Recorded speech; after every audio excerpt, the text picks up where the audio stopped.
ఎందుకంటే ఓటమి అంగీకరించాడు కాబట్టి ప్రయోగాలు చేసేటువంటి దశకు వచ్చినటువంటి పరిస్థితి.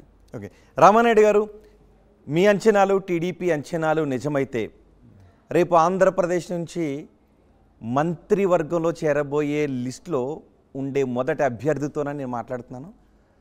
అది చంద్రబాబు నాయుడు గారు, పవన్ కళ్యాణ్ గారు వీళ్ళ కూటమి ఏదైతే ఉందో వాళ్ళు డిసైడ్ చేస్తారు ఎవరు క్యాబినెట్లో ఉండాలి, ఎవరు ఎట్లా ఏ శాఖలు చేయాలనేది వాళ్ళ నిర్ణయాన్ని బట్టి ఆధారపడి ఉంటుంది. నేను కూడా ఎప్పుడు కూడా అటువంటి పదవుల్ని ఆశించి నేను ఎప్పుడు కూడా పనిచేయాలి రాజకీయాల్లో.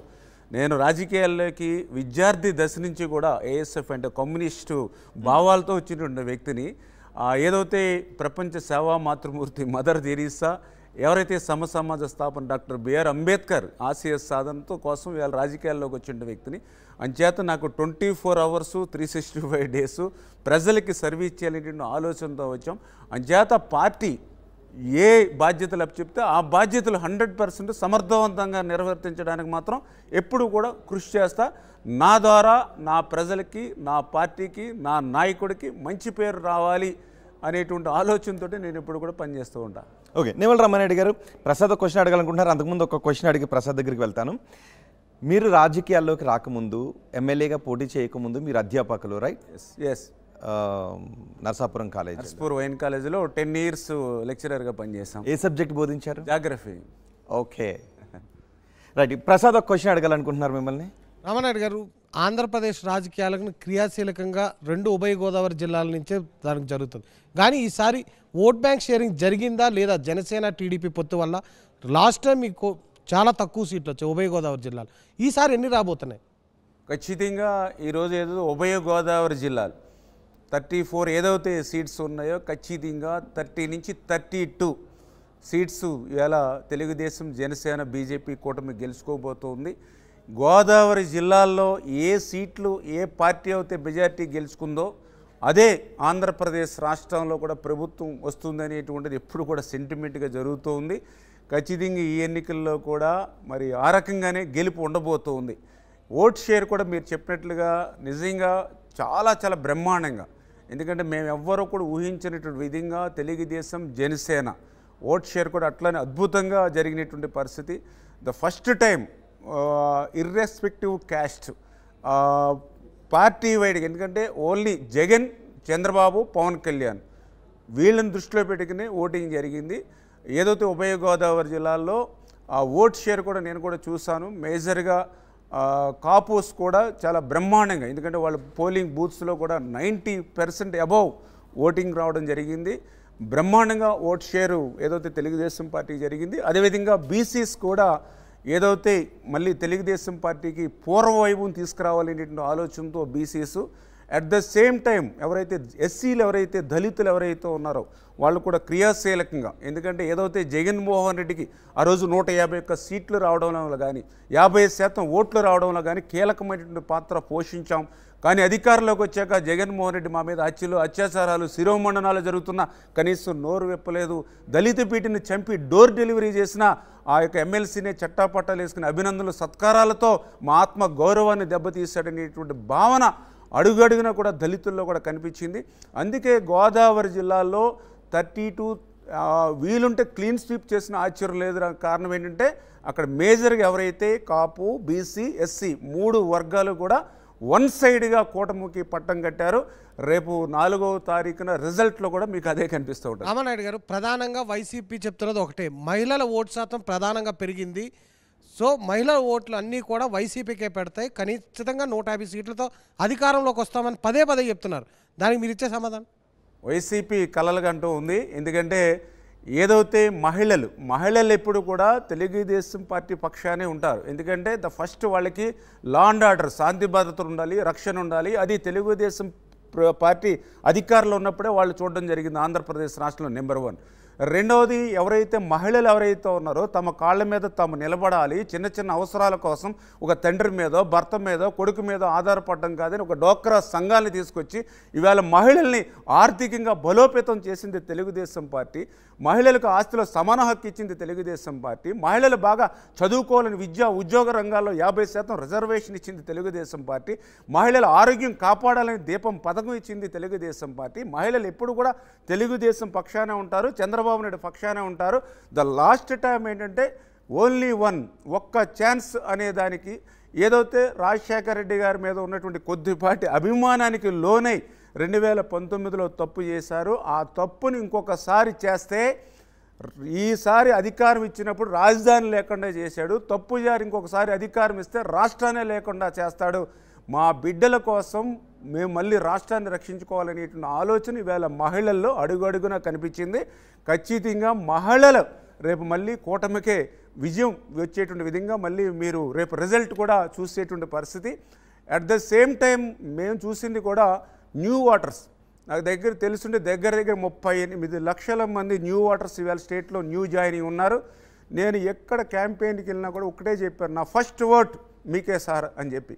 అంటే ఈవేళ న్యూ ఓటర్స్ ఎవరైతే యూత్, అది ఇర్రెస్పెక్టివ్ క్యాస్ట్ యూత్. రామానాయుడు వేరు, 175 నియోజకవర్గాలు వేరు కదా. ఎందుకంటే రామానాయుడు కరోనా టైంలోనూ కూడా ప్రజల చెంతనే ఉన్నాడు. సో మీది పార్టీది మీరు క్లబ్ చేయకండి. లేదు, నేనే కాదు. ఎస్, మీరు చెప్పినట్లుగా నేను ఒక పాలకుల్లోనే కాకుండా ఒక తిరుపతి, వైజాగ్ ఇట్లా ఒక నేషనల్ జనరల్ సెక్రటరీగా ఉండి ఒక డిప్యూటీ లీడర్గా నేను స్టేట్లో కూడా అనేక కాన్స్టిట్యున్సీలు అనేక నియోజకవర్గాలు లీడర్స్ తోటి కూడా మాట్లాడుతున్నప్పుడు అక్కడ పబ్లిక్తో రీచ్ అవునప్పుడు చాలా క్లియర్గా ఆ రిజల్ట్ నేను కూడా ఎక్కువ కొంచెం ఆర్టీసీ బస్సులోనో లేదా ట్రైన్లోనో కింద గ్రౌండ్ లెవెల్లో ఉండేటువంటి పీపుల్కి దగ్గరగా ఉంటాను కాబట్టి యూత్ నుంచి కూడా నాకు తెలుసున్నంత వరకు కూడా అంటే ఏదైతే ఈ జగన్మోహన్ రెడ్డి మోసానికి ఆంధ్రప్రదేశ్ రాష్ట్రం బలైంది, మళ్ళీ రాష్ట్రాన్ని రక్షించుకుంటేనే మళ్ళీ మాకు విద్య, ఒక ఉద్యోగం, ఒక ఉపాధి, ఒక ఆరోగ్యం వస్తుందనేటువంటి ఆలోచన ఇవాళ యువతలో కనిపించింది. ఆ యువత కూడా ఈవేళ మంచి మార్పు ఆంధ్రప్రదేశ్ రాష్ట్రంలో తీసుకురాబోతుంది కూటమి వైపు. ఎన్నికల ముందు ప్రధానంగా వైసీపీ ప్రచారంలో చంద్రబాబు వస్తే మళ్ళీ అవ్వాతాతలకు పెన్షన్లు ఉండవు, మళ్ళీ టీడీపీ వాళ్ళే పంచుకుంటారు, ఇంటింటికి వచ్చే వాలంటీరీ వ్యవస్థను కూడా నిర్వీర్యం చేస్తారనేటువంటి ప్రచారం, ఆ ఇంపాక్ట్ మీపై పడదంటారా? మీరు చెప్పినట్లుగా వైఎస్ఆర్సీపీ అంటేనే అది అబద్ధాలతో అసత్యాలతో పుట్టినటువంటి పార్టీ. అందుకే ఆ రకంగానే 19లో అధికారంలోకి వచ్చారు. మళ్ళీ అధికారాన్ని నిలుపుకోవడానికి కూడా అదే అసత్యాలు, అదే అబద్ధాలు చెప్పినటువంటి పరిస్థితి. అసలు సంక్షేమాన్ని ఆంధ్రప్రదేశ్ రాష్ట్రంలోనే కాదు భారతదేశానికే పరిచయం చేసినటువంటి పార్టీ తెలుగుదేశం పార్టీ. ఈవేళ ఏదైతే పెన్షన్ ఉంది, ఆ రోజు 35 రూపాయలతో ఎన్టీ రామారావు గారు పెన్షన్ ప్రారంభించింది ఆంధ్రప్రదేశ్ రాష్ట్రంలో. 200 రూపాయల పెన్షన్ 2000 రూపాయలు చేసింది చంద్రబాబు నాయుడు గారు. జగన్మోహన్ రెడ్డి గారు 2000 రూపాయలని 3000 రూపాయలు చేస్తారని 5 సంవత్సరాలు పట్టింది ఆయనకి 250 రూపాయలు ఇవ్వడానికి. రేపు మళ్ళీ మేము వచ్చిన తర్వాత చెప్పాం 4000 రూపాయలు ఎవరైతే వృద్ధులు వితంతులు ఇస్తాము, 6000 రూపాయలు దివ్యాంగులకు ఇస్తామని. అట్ ద సేమ్ టైం ఏదైతే వాలంటీర్ వ్యవస్థను కూడా కొనసాగిస్తాము. కాకపోతే వాలంటీర్స్ పార్టీకి కాకుండా ప్రజలకు పనిచేయమని కోరడం జరిగింది. ఖచ్చితంగా రేపు మళ్ళీ ఏదైతే పెన్షన్ పెంచి ఆ వాలంటీర్స్ ద్వారానే మళ్ళీ ఇంటింటికి అందజేస్తామని మేము ఎన్నికల ముందు అటు చంద్రబాబు నాయుడు గారు కానీ ఇటు పవన్ కళ్యాణ్ కానీ ఇటు మేము కానీ గ్రౌండ్ లెవెల్లో చెప్పాం. ఖచ్చితంగా ప్రజలు దాన్ని విశ్వసించారు. ఖచ్చితంగా ఏదైతే మొన్న లాస్ట్ 2-3 మంత్స్ మరి ఏదైతే ఎలక్షన్ కమిషన్ ఏదైతే ప్రత్యామ్నాయ ఏర్పాట్లు వాలంటీర్స్కి చేయమని కోరినటువంటి సందర్భంలో జగన్మోహన్ రెడ్డి వృద్ధుల్ని వితంతులు దివ్యాంగులు కూడా తన రాజకీయంగా ఉపయోగించుకోవడం కోసం మరి వాలంటీర్స్ని పక్కన పెట్టమన్నారు కానీ ఇంటికి వెళ్ళి ఇవ్వద్దని ఎక్కడ ఎలక్షన్ కమిషన్ చెప్పలా. ఏదైతే వాళ్ళు సచివాలయ సిబ్బంది ఉన్నారు 10 మంది 15 మంది ఉన్నారు ప్రతి సచివాలయంలో, 400 పెన్షన్లు ఉన్నాయి సచివాలయానికి. అంటే ఒక్కొక్క సిబ్బంది 40 కాడికి ఇస్తే ఒక్క రోజులో క్లియర్ చేయొచ్చు. కానీ అట్లా కాకుండా ఒక నెలేమో కార్యాలయానికి రమ్మన్నాడు, ఒక నెలేమో బ్యాంకులకు రమ్మన్నాడు. అంటే తన రాజకీయం కోసం వృద్ధులు వితంతులు దివ్యాంగులతో కూడా ఆటలాడినటువంటి జగన్ పరిస్థితిని వాళ్ళు కూడా గమనించారు. అందుచేతే జగన్మోహన్ రెడ్డికి బుద్ధి చెప్పేటువంటి విధంగా రేపు ఏదైతే చంద్రబాబు నాయుడు గారు పవన్ కళ్యాణ్ గారు బీజేపీ ద్వారానే మా వృద్ధులు వితంతులు దివ్యాంగులకి న్యాయం జరుగుతుందనేటువంటి ఆలోచన కూడా అవ్వాతాతల్లో. వాలంటీర్ అది మీ పార్టీలో చంద్రబాబు నాయుడు గారి మీద నమ్మకం సన్నగిల్లుతుందా? మీలాగే ప్రధాన కార్యదర్శి ఎమ్మెల్సీ బుద్ధా వెంకన్న గారు లోకేష్ని అధ్యక్షుడిగా చేయాలి ఇమీడియట్గా అని చెప్పారు. అంటే ఎందుకు చంద్రబాబు నాయుడు గారు వయసు అయిపోయిందా, పని అయిపోయిందా? ఇప్పుడు వ్యక్తిగతమైనటువంటి అభిప్రాయాలకి పార్టీకి సంబంధం లేనిటువంటి అంశం. ఏదైతే బుద్ధా వెంకన్న గారు అంటే ఆయన వ్యక్తిగతమైన అభిప్రాయం, అది పార్టీకి సంబంధించిన అభిప్రాయం అనేటప్పటికీ అది చంద్రబాబు నాయుడు గారు ఒక జాతీయ పార్టీ అధ్యక్షులు, అదేవిధంగా మాకు ఒక పోలిట్ బ్యూరో ఉంటుంది. అటువంటి నిర్ణయాలు ఏవైనా తీసుకోవాలో తెలిసినప్పుడు పార్టీ అధ్యక్షుడు, పోలిట్ బ్యూరో, ఎవరైతే ఇంపార్టెంట్ బాడీ ఎవరైతే ఉన్నారో వాళ్ళు తీసుకునేటువంటి నిర్ణయం తీసుకున్నప్పుడు మీరు మమ్మల్ని ప్రశ్నించండి, కానీ వ్యక్తిగతమైనటువంటి అభిప్రాయాలను తెలియజెప్పినప్పుడు దానికి నేను ఆన్సర్ చేయలేను.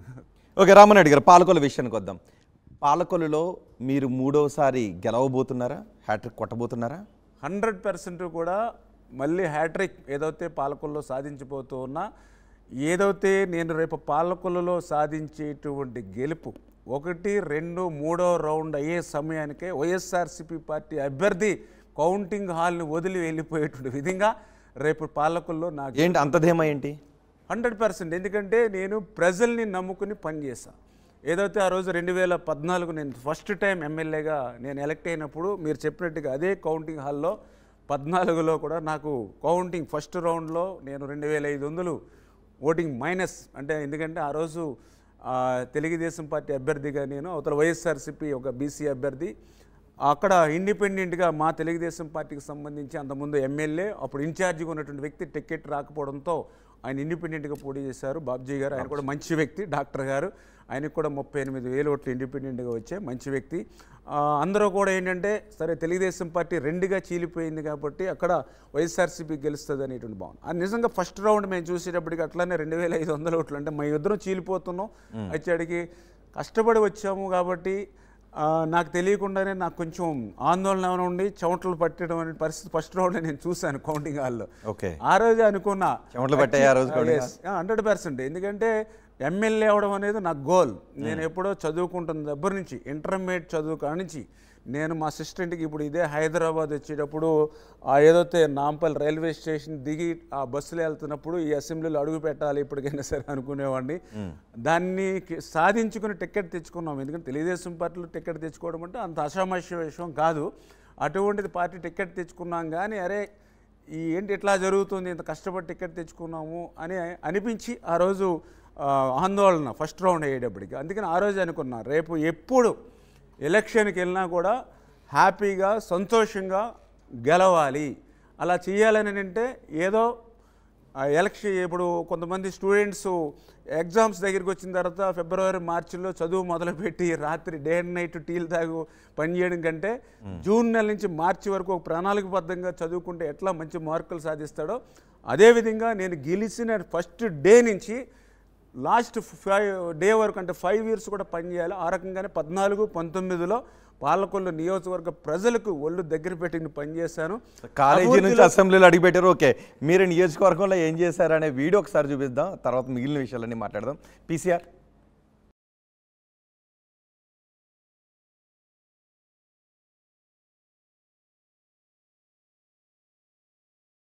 ఆటో నడుపుతున్నారు, పేపర్ వేశారు, రిక్షా తొక్కుతున్నారు, ధాన్యం